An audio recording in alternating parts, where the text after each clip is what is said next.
নমস্কার বন্ধুরা, আমি অন্তরা। আজ একটি ছোট্ট শিক্ষণীয় গল্প নিয়ে আপনাদের সামনে আমি এসেছি।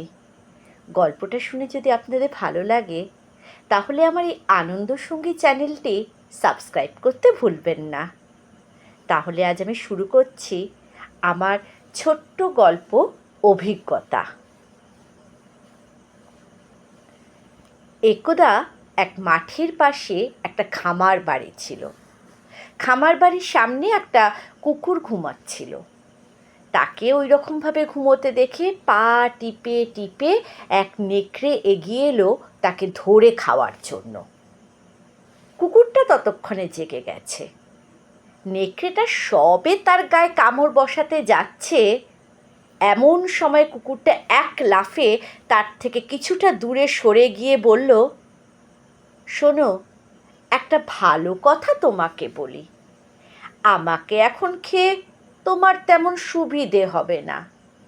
আমি বড্ড রোগা হয়ে গেছি, পেটে বহুদিন ভালো মন্দ পড়েনি, তাই আমাকে খেয়ে তোমার পেটও ভরবে না।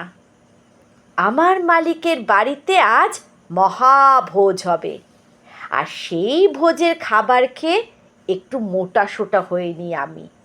তারপর এসে আমাকে খেও, তাতে মজা পাবে, পেটও বেশ ভরবে তোমার।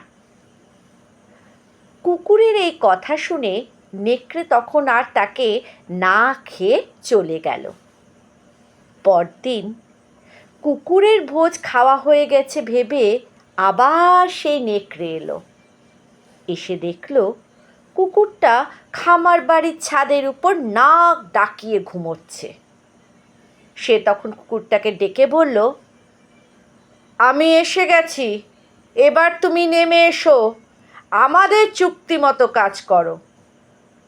কুকুরটা তখন হাসতে হাসতে বলল, নিচে মাটিতে ঘুমন্ত অবস্থায় যদি আমাকে আবার কোনো দিন খেতে আসো, তাহলে আমার ভোজ খাওয়া পর্যন্ত আর অপেক্ষা করতে যেও না। এই গল্পটা থেকে আমরা বন্ধুরা এই উপদেশ পাই, অভিজ্ঞ লোকেরা বিপদে পড়ে বুদ্ধির জোরে রক্ষা পায়।